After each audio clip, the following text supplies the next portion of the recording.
Hello everyone, welcome back to my channel J J education.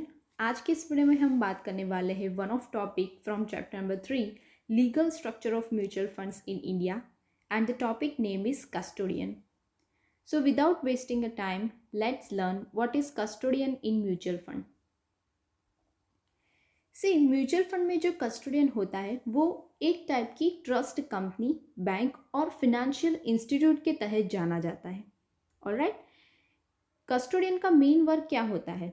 Holding and safeguarding the securities which is own within a mutual fund.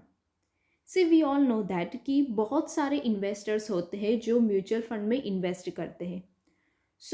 जो total amount of fund होता है वो काफ़ी बड़ा होता है, right? सो ये जो सारी होल्डिंग्स है that is invested bye investors, उनको सेफगार्ड रखने की जिम्मेदारी किनकी होती है? कस्टोडियन की। अगर हम बैंक में पैसे रखते हैं, पैसे सेव करते हैं हमारे सेविंग अकाउंट में, तो वो बैंक की जिम्मेदारी होती है हमारे पैसे को प्रोटेक्ट करने की। Alright, that's why it is said that कि जो कस्टोडियन है उनका वर्क भी म्यूचुअल फंड में ऐसा ही है, as a trust company, as a bank, और we can say as a financial institution. Alright, and ये जो बहुत सारे कस्टोडियन होते हैं म्यूचुअल फंड में, उनको सबसे पहले क्या करना पड़ता है? उनको अपने आप को रजिस्टर करना पड़ता है with SEBI under SEBI custodian regulation act 1996। Alright, and custodian जो है वो म्यूचुअल फंड इंडस्ट्री में ट्रस्टी के थ्रू अपॉइंट किए जाते हैं। ऑलराइट, हमने बात की कि म्यूचुअल फंड के कस्टोडियन की जिम्मेदारी होती है कि असेट्स को सेफ कीपिंग करना। असेट यानी कि जो भी इन्वेस्टर्स इन्वेस्ट करते हैं म्यूचुअल फंड में, तो ये जो सारी होल्डिंग होती है which is invested by investor, that is known as asset of mutual fund industry. So हमने अभी बात की कि उनको सेफ कीपिंग करने की जिम्मेदारी कस्टोडियन की होती है, राइट? उसके अलावा भी कस्टोडियन बहुत सारी सर्विसेज प्रोवाइड करता है, such as fund administration, fund accounting, then legal compliances, tax support, transfer agency services etcetera. ये जो सारी सर्विसेज है वो कस्टोडियन के थ्रू प्रोवाइड की जाती है म्यूचुअल फंड इंडस्ट्री में। Alright, next is mutual fund custodian work with mutual funds through third party arrangement. See, between a investor and mutual fund industry, जो कस्टोडियन होता है वो as a third party work करता है। क्यों? क्योंकि उनका वर्क यही है कि इन्वेस्टर्स जो भी फंड को इन्वेस्ट करता है म्यूचुअल फंड इंडस्ट्री में, उनको सुरक्षित रखना, यानी कि कोई फ्रॉड ना हो जाए, उनके होल्डिंग्स को कोई नुकसान ना हो, उसकी जिम्मेदारी किनकी होती है? कस्टोडियन की, right? That's why it is said that कि वो एक थर्ड पार्टी के तहत वर्क करता है। Since a mutual fund is essential a large pool of funds from many different investors, it requires an additional entity to hold and safeguard the securities that are mutually owned by all the funds investors. हमने अभी बात की इसके बारे में कि mutual fund में जो अमाउंट होती है, इन्वेस्टेड अमाउंट, वो काफ़ी बड़ी होती है। सो इट इज़ रिक्वायर कि बीच में कोई थर्ड पर्सन होना ही चाहिए ये सारे फंड को सुरक्षित करने के लिए। इसीलिए म्यूचुअल फंड इंडस्ट्री कस्टोडियन को अपॉइंट करती है। Alright, next is role of custodian. Mutual funds typically outsource most of their back office operations to custodian for cost efficiency and conveniences.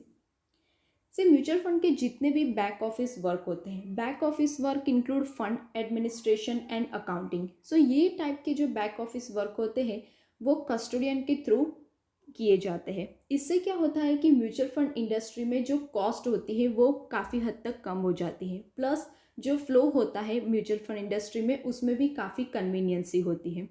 सो इसीलिए इसमें बोला गया है कि म्यूचुअल फंड जो उनके जितने भी बैक ऑफिस ऑपरेशन है वो कस्टोडियन को प्रोवाइड कर देते हैं। अब देखते हैं कि फंड अकाउंटेंट और फंड एडमिनिस्ट्रेशन में कौन कौन सी एक्टिविटी इन्वॉल्व होती है। तो ये जो फंड अकाउंटेंट है that are responsible for calculating daily fund net asset value. जो रोज के तहत म्यूचुअल फंड स्कीम्स में नेट असेट वैल्यू जो ऊपर नीचे होती है उसको कैलकुलेट करने की जिम्मेदारी फंड अकाउंटेंट की होती है, राइट? देन फंड एडमिनिस्ट्रेशन जो है that are responsible for numerous activities involved with the underlying securities of the mutual fund including corporate action.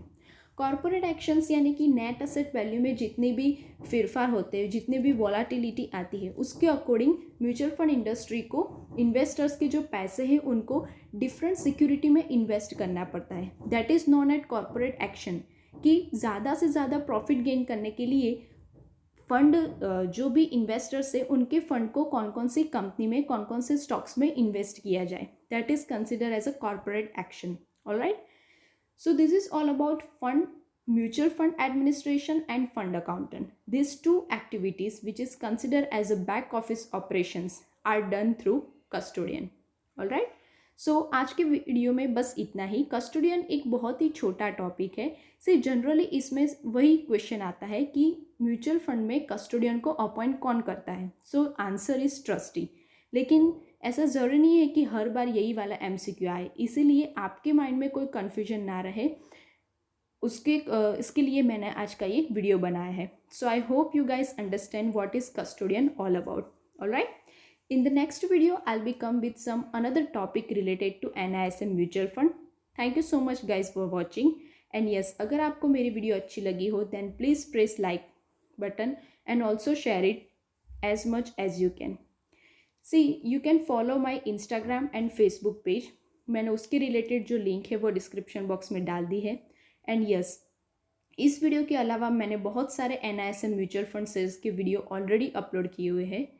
Link is mention in my description, और else you can also click on this eye button. Thank you so much for watching. See you in my next video. Till goodbye. Keep learning, keep educating yourself. Thank you.